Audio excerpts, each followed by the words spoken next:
ত্রিপুরাতে আমরা যারা আছি বাঙালি অংশের মানুষ, মেঘনার পূর্ব পারের আমরা পূর্বতন ত্রিপুরার মানুষ। এখন আমরা যদি মানে পরিসংখ্যান দিকে আগেও আমরা এই পরিসংখ্যান আপনাদের তুলে ধরেছি যে 31 সালের সেন্সাসে দেখা যাচ্ছে ত্রিপুরাতে বাঙালিরা মেজরিটি ছিল প্রায় 52%। এবং তার পরবর্তীকালে যখন ত্রিপুরা ভারতের সঙ্গে মার্চ হয় 51 সাল থেকে লোকগণনা শুরু হয় 2011 অবধি, তারপরে লোকগণনা এখন অবধি হয়নি। তার যে হিসাবটা আমরা দেখি যে বাঙালিরা যারা আগের থেকে ছিল মেজরিটি, তারপরে কিছু বাঙালিকে অবস্থার চাপে পড়ে ঢুকতে হচ্ছে, তেমনি ঢুকেছে উপজাতির মধ্যে চাকমা, মগ, রিয়াং থেকে শুরু করে অন্যরা।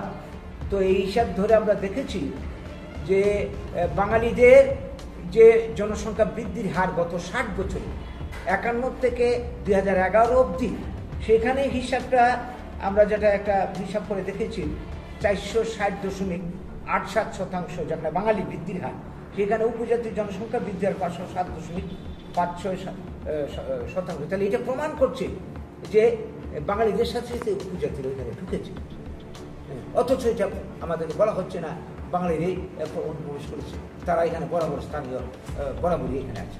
এটা তো ইতিহাসের বিকৃতি, এইবার উস্কানি দেওয়া হচ্ছে। তো এগুলির অবসান হওয়া দরকার, অবসান হওয়া দরকার। তার জন্যে আমরা মনে করি এর জন্যে যে কটা উপায়ে এই সমস্যার সমাধান হতে পারে। 1 নম্বর, ত্রিপুরার সঠিক ইতিহাস স্বাধীনতার আগের থেকে, রাজন্য আমল থেকে বা তার আগের থেকে যে সত্যিকার ইতিহাসটা তুলে ধরতে হবে। ত্রিপুরাতে মানে কি বলবো, রাজতন্ত্র মাণিক্য রাজতন্ত্র ডাইনেস্টি শুরু হয় 550 থেকে 600 বছর আগে। তার আগে ছিল বাঙালি রাজাদের শাসন। এটা ইতিহাস শিক্ষিত সমস্ত ঐতিহাসিকরা বলেছে, এটাকে কিন্তু এরা অস্বীকার করছে। এই ইতিহাসটা তুলে ধরা দরকার। তাহলে কি হবে, এরা সত্যিকার ইতিহাসটা জানলো।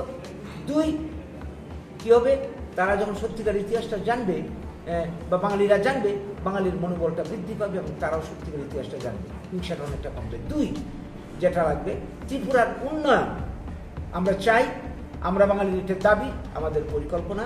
ত্রিপুরাতে যে সমস্ত কাঁচামাল, খনিজ সম্পদ, প্রাকৃতিক সম্পদ রয়েছে, মানব সম্পদ রয়েছে, কাজে লাগিয়ে ব্লক ভিত্তিক উন্নয়ন পরিকল্পনার মাধ্যমে 100% মানুষের কর্মসংস্থান ব্যবস্থা করতে পারলে এই ধরনের অপপ্রচার বা হিংসা অনেকটা কমবে বলে আমরা মনে করি।